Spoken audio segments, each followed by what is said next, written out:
What's up, guys? This is What's Next Kentucky Radio. You're listening to Radio Lex, the voice of the people, WLXU 93.9 FM. Mario, I got a very, very special guest this episode. Got the one and only Brandon Arvay coming on to join me. Very good friend of mine. I've done a lot of work with him in the past. He's also known as the host for Lexington Business Show. And I'm going to let you introduce yourself, Brandon, while we can. Yeah, man, I really appreciate the chance to come on here. Trying to get over this little illness I got going on right now, but it's all good. Yeah, a little bit. I mean, everybody on Earth is kind of feeling the same way right now. But yeah, I own a company called Brandon 78. We do a lot of video production, social media content, television, radio, things of that nature. Host of the Lexington Business Show, where we talk to local people, bring on national people as well, and talk business, entrepreneurship, and just what life looks like whenever you own a company. Of course, man. Great show. You guys got to go check it out. Whenever you got some time, even if you don't got a chance to watch his full episodes on all the streaming platforms, just get a chance to check out his clips. He's got great clips on Twitter and all the social media platforms as well. So, check out his Lexington Business Show while you can. Moving on, let's get into some around the area news and global news, as we usually do here at What's Next Kentucky Radio. First, it's probably the biggest news in sports right now. Nick Saban is retiring. Sources tell ESPN he's won 6 national titles at Alabama, Hall of Fame coach. Are you sad to see Nick Saban go? I don't know if you're an Alabama fan, Brandon, but I'm kind of sad because I'm always rooting for greatness, and to see greatness walk away from the game, it's tough. It's tough. I'm one of those people. I feel like I look at the bigger picture of these kind of moments. You have Belichick stepping away from, and I know we might be talking about this shortly, but we just have a massive change that's coming to the culture of football, whether it's college, professional. I mean, and it always goes on down. Yep. You know what I mean? So now we get these opportunities for new coaches, new personalities to really take over and reshape what these things look like for the next generation of people. It's a new era now. It's pretty exciting though. A lot of times we get these nice little transitions of one coach retires, another year or two, another coach retires. But no, right now it's like a clean break. Yeah, it's like everybody. So it's going to be really interesting to see how we recover from this, if you will. I guess it's a new era, like you said. Everybody's retiring. Everybody's, we're past the era of the 2000s. We're in the 20. How do you even say this, Brandon? The 2020s. I don't know. Yes. I guess you say that now. So it's sad to see. There's never going to be another Nick Saban. I'll tell you that. But do you think Alabama's going to be able to continue its dominance, in the future without Nick Saban being their head coach? I don't know. I mean, I wish I knew more about the actual internal culture and see how much was it actually Nick, how much was it assistants, how much was it really, going out there and recruiting the right personalities to come on the field and drive that stuff. Obviously there's a combination of all those things that really work really well down there. I would imagine the name Alabama still is going to do some pretty heavy lifting as far as recruiting. Yeah. But I mean, now with the transfer portal and everything else and NIL kind of really driving people to move around and do stuff. I mean, the whole landscape is different. It's not I'm going to go with Nick Saban because he's got some great pregame speeches. It's now, where am I going to go get some money? Where can I go, learn it a little bit for 1-2 years, transfer, and then move up. It's the whole different strategy. The whole dynamic has changed, man. It's insane. Do you like it? I don't know if I do like it. Part of me does like it because I like it from the player's perspective because they get an opportunity to, branch out somewhere else if they're at a current place and it's not working out. They get to go to a different school and then the whole NIL thing. I'm a fan of it. I like how players are being able to make money off of their brand and their name as well. But I'm kind of, it sucks when you get a great player as a fan and then you see him go. That's kind of the thing that really sucks. Or you can look at it from this perspective. You get a player who, who's been okay for you the past few years, and then they go to a different school and they're the big star now. Yeah. And it's like, I didn't know he was capable of doing that. So it's kind of I hate it, but I like it at the same time. It's weird. Yeah, I mean, one of the troubling things though is especially here in Kentucky, we have such a strong basketball culture. Absolutely. You have people that will live and breathe blue and white all day. All day. And they're naming their cats and their kids after people that have come through the program. It just means so much more here, to quote the SEC. But now you start having these players, somebody like Reed Shepherd is kind of special growing up in the area, actually having parents that have, former players here. So there's an obvious connection there. But then you have other people that are from Texas or Florida or just somewhere else, another country. They come here because, the opportunity that then they can leverage off the name, not necessarily because of the love of the name. Yeah. And those two things are at friction together, because you got the fans that are sitting here loving the blue and white, while the kid on the court or on the field or what have you might not necessarily care. They just care about the benefits of being here. So, when the fans and the players are here for two different reasons, I feel like that's where a lot of the friction actually comes from. That doesn't get talked about a lot, the aspect of the player's perspective. Yeah. Not everybody might be a crazy, a big blue fan. And, obviously they want to come here, to play for Kentucky. But it's like you said, what benefits do they get from just putting on the jersey and the opportunities that they get from, playing for Kentucky? Yeah. I love that. I love that, man. I was just talking to my buddy before we move on, Bo Allen, who just came back to campus. Yeah, he transferred out for like a year down to Georgia Southern. That's right. And then now he's actually going to be back. He's been back for like last 2-3 weeks for the holidays. But, he grew up here. He loved the blue and white. That's why he came here originally. Yeah. Left because of the dynamics and opportunities to be able to play, which obviously was a hard choice. But, it's a career choice. You have to make tough decisions sometimes. Absolutely. But now with, the landscape of the QB1 position kind of being up for grabs, he's back. Because he still loves his program, Exactly. Yeah. And it's not even that. It's the opportunities that you get from just putting on the jersey. Like I said, you get a lot of times I meet a lot of, former UK guys who used to play for Kentucky, and they say, just putting on the jersey, it means so much to them because of the opportunity they get. And they'll always have, even when they're done playing, they still have opportunity just because they put on the jersey Kentucky. It's crazy. It's crazy just thinking about the whole situation and how things have changed from back in the days until now. Yep. We got to move on. We got some more to talk about. Switching gears a little bit, we got Victor Wembanyama had his first NBA triple-double for the San Antonio Spurs against the Detroit Pistons. The 7'3" French rookie had 16 points, 12 rebounds, 10 assists, first triple-double, the youngest player to have a triple-double in the NBA. Are you surprised by this, Brandon? I'm not. No, I mean, size obviously is a thing, but skill, I mean, every generation is always a little bit more skilled than the previous, Absolutely. Now, obviously, in a physical game like this, you have to build that in. Yeah. We think about this a lot of times as far as like intellectual exercises and things of that nature. Somebody's gone and done all the research and learned. Exactly. Right? They pass that information on, but you can't pass physical play to somebody else. But you can pass the knowledge behind what makes it technically possible to perform certain things, right? So, I mean, we're just at a point, I think social media and the internet has to have some sort of part of this, just because it's exposing people to more video work, to be able to sit down and like break down, here's how the masters have been able to do this, and it really successfully. Yeah, you sit down and you look at all those tiny technical things. You pause it, rewind, pause, right? It's game film or research, if you want to call it that.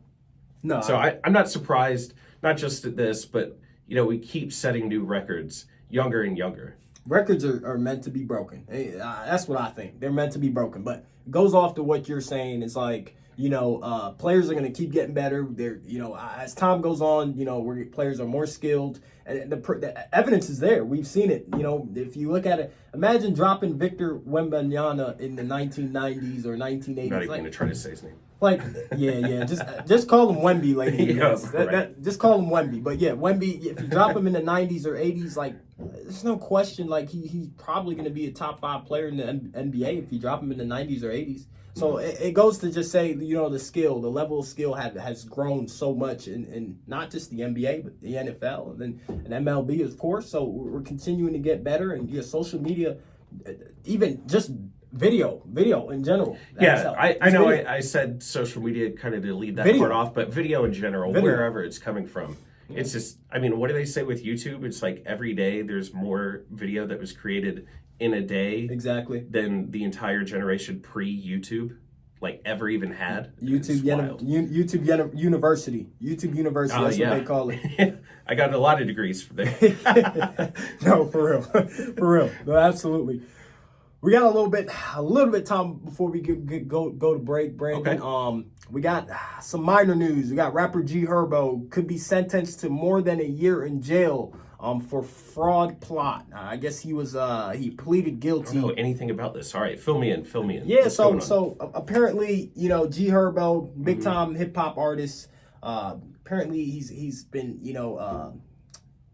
in some sort of scheme of using stolen credit card information. I don't know if it's true or not. They're still trying to see. Private jets and designer puppies. He's got to figure out a way to pay these things and live up to that lifestyle. So I mean, it's just sad. We value in the world is wild to me. It's just sad just to see him even do that. Like, just to hear it in the news. Especially, a guy like G Herbo, he's well liked by so many fans across the nation. And it's like, man, now you get into this.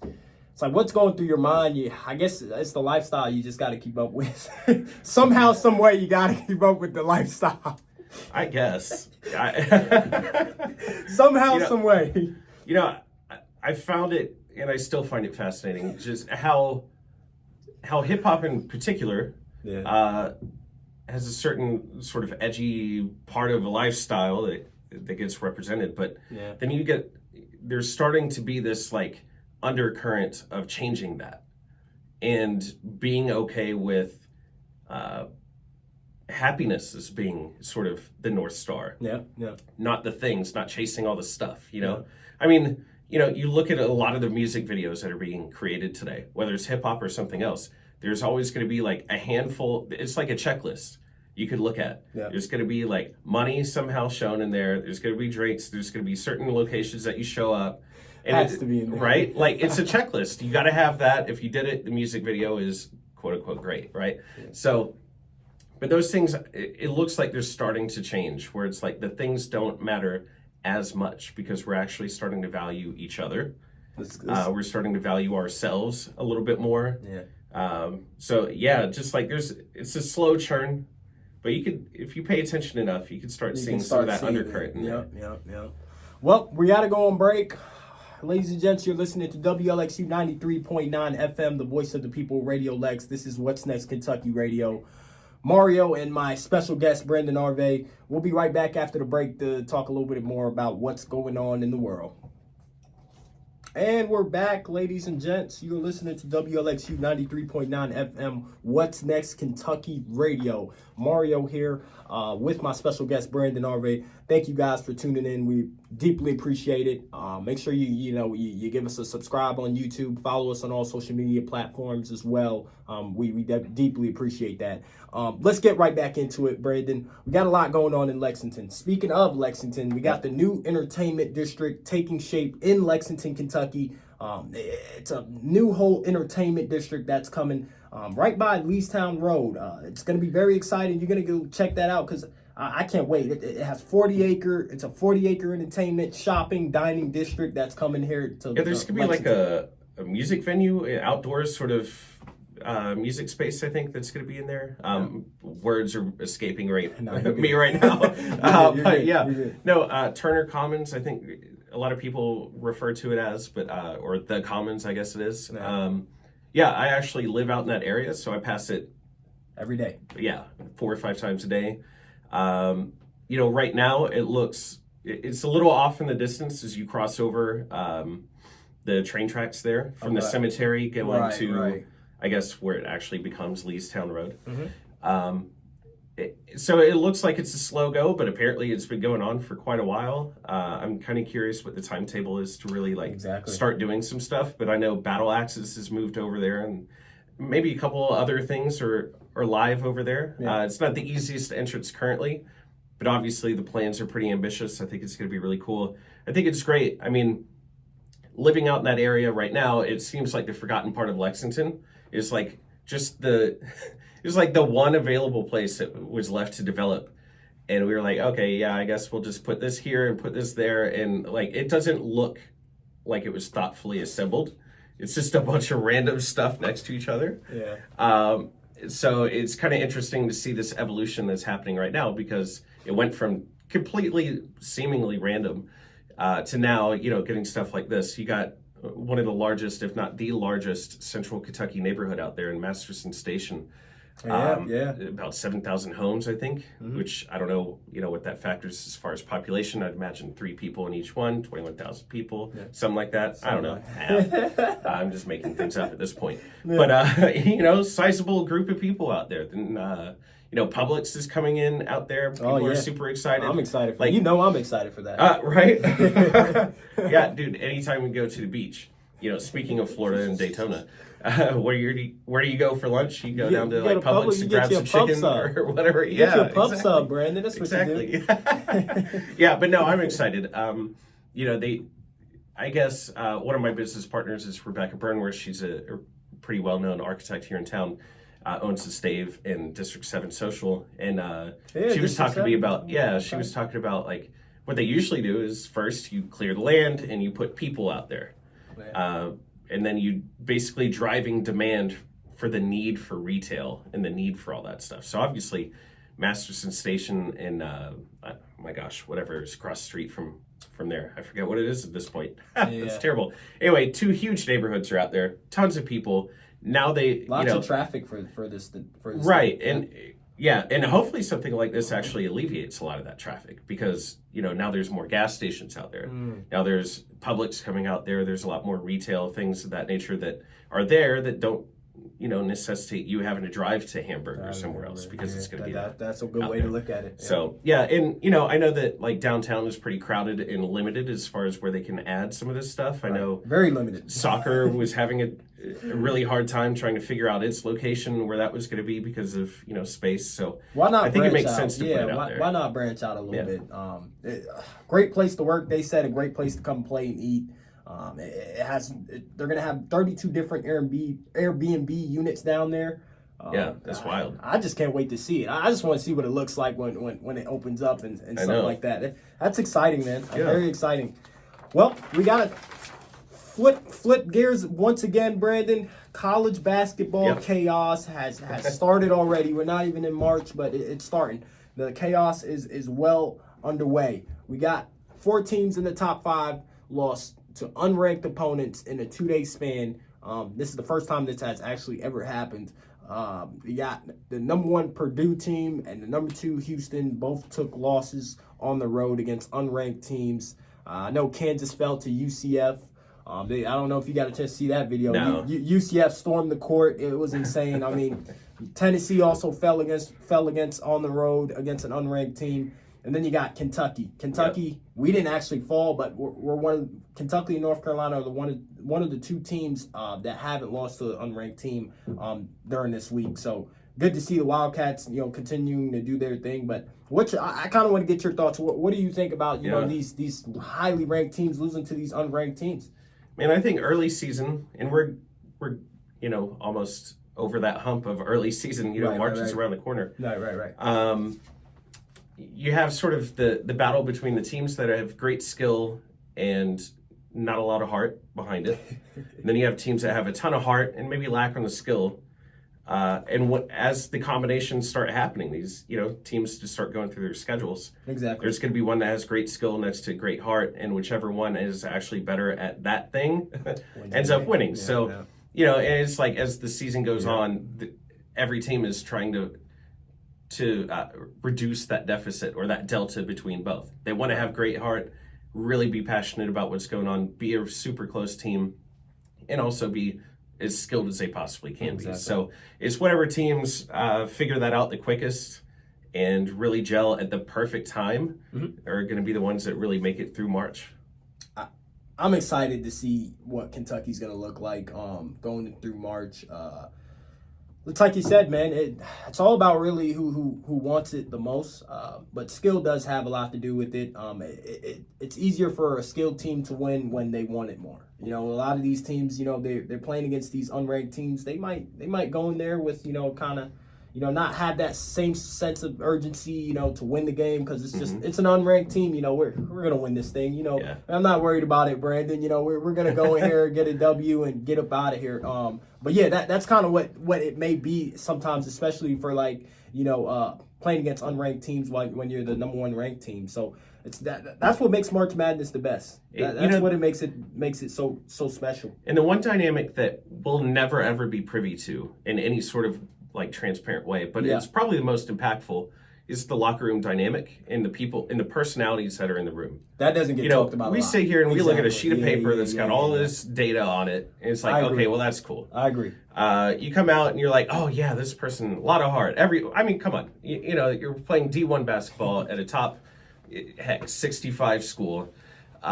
You probably have some love for the game, right? So the other part of that is just, who are the leaders? Who are the personalities in the room? The things, we always forget these are human beings that do typical human being college people stuff. Yeah. There's beef off the court. There's academic stuff. There's home stuff. Yeah. That nobody will ever know any of these dynamics that help shape why they feel the way they do that day, why they might have a down day, why they might not be performing. All of that stuff. It all plays with your head. It doesn't matter what you could do skillfully. It's what's in your head that's leading to the game performance. Absolutely agree. It goes back to the human being thing. It's you don't even know if these guys even like each other. You're on a team. If you've ever been on a team, sometimes you just don't get along with your teammates, man. Well, compare this year. Yep. You got Dillingham and you got Shepard, and those two dudes just can't stop touching each other, congratulating each other during the game. They seem like they they were just the best of friends. Yeah. But then you look at previous years, and you could look at the guys, and you just look at the Harrison twins. I don't know how much they rolled their eyes at each other. Twins. They were just not just the twins at each other, but at everybody else. Yeah. You see the guys hanging out at Keeneland and doing stuff together, but it's kind of is that a PR moment? The UK basketball guys are coming together. Just because they're together doesn't mean they enjoy each other's company. Yeah, doesn't mean because you force each other to be in the lodge that they like each other. 100%. And just because you're in a locker room doesn't mean you like each other. Yeah. You got to actually do things to like each other. Yeah. There were things with last year and the previous year that had some really off the court things that just not very public, and it's just stuff that creeps in the game that never gets talked about because it's not known about. Yeah. And so we make all these weird assumptions about, are they just not into it? And it's that has nothing to do with it. The passion for the game is there probably for every kid on the court. You don't know. You just really don't know, man. Yeah. Anyway. We got one last topic to talk about. Me, I can't be quiet. No, you're fine. I love it. One last topic to talk about before we get up out of here. We got the 13-year-old French schoolboy named Milan. He actually secured an internship with Louis Vuitton. And it's a crazy story, Brandon. So his mother posted all his drawings, all his sketches online through social media, and now he actually has an internship with Louis Vuitton. 13 years old. Kid is 13 years old. Yeah. Well, crazy. Dude, the magic. This is what we do at Brandon 78 every day, is dealing with social media and marketing and attention. Yeah. The game of attention, wherever that is, will be, and that's what both sides of this are taking advantage of. This kid is out there making stuff, putting it out there for the world to see. I don't know the intent. I don't know if there was I'm going to sit down, and he's 13, so I don't know how much he's thinking about this, right? Exactly. Or a parent or somebody around him might be encouraging, hey, you should do this online so you could shoot your shot at some point, right? But then you might have somebody, Louis Vuitton's not sitting there looking at the thing himself. There's there's gatekeepers at a place like that. It's some assistant designer might have come across a TikTok, or their neighbor was hey, I know you work at Louis Vuitton. Have you seen this kid? Yeah. And it works its way up the ladder. There's real ways this stuff happens, right. For it to happen is, first of all, pretty magical, because it's really tough for this stuff to happen, Absolutely. It's also is Louis trying to do that to continue their dominance and where they are in the luxury game, and meet a younger audience to make sure that they're always, there you go, getting new customers in the door. So it's kind of curious how the partnership or the internship really came to be. Yeah. But I mean, it's the magic of social media, man. It's like if you could do anything, like put it out in the world, and you just never know who's watching. I mean, I had again, I'll bring up Bo Allen, and we were talking about like, I'm going to be really interested with NIL and other things, like the third string kicker, for example. I mean, who in the world? Nobody's talking about a third string kicker anymore. Right. Do we even have 3 strings to school? I don't even know. But we'll go with it. Third string kicker, understands, I'm not going to a league, but I enjoy football. I enjoy being on the thing. I'm going to leverage my name in the jersey that I'm wearing today. Yeah. And I might be really great at art. And I know I'm going to go and make a TikTok of me drawing. And it's like, that's not you doing football things. It's you drawing. But you could still leverage the name on the jersey at the moment that you're doing that. Mm-hmm. And, you start putting certain brands of the tools and resources that you use in your art. You start doing that and highlighting them. And now you got partnerships with the people that are doing art. And, it's not football, but it doesn't matter because you get to leverage that celebrity-ish name that you get. Yeah. So, I mean, socials, it's blown everything up, and I think it's great. Awesome, man. I just want to thank you for coming on, man. It's been an awesome conversation with you. Just being able to chat with you and kind of, pick your brain and see what your thoughts are. It's always fun to talk to you, my man, Brandon. Yeah, man. I appreciate the chance. Yeah, ladies, gents, make sure you give him a follow. Follow Brandon78 if you need work or anything like that. He's here to help you. Brandon, before I let you go, man. Yep. I know this is the new year, but I want to tap. I want to tap in. How's your New Year's resolutions going so far, man? Going pretty well. I mean, like health-wise, not so well the first week here. It happens. I'm like, I've been working out pretty consistently for like the last 2 years or so, and like last 2 weeks or so, no. Yeah. So, a little pause on that. Only because it has to be. Yeah, you gotta take care of yourself first. Yeah. But I mean, professionally, it's like I'm always trying to do more and grow and learn.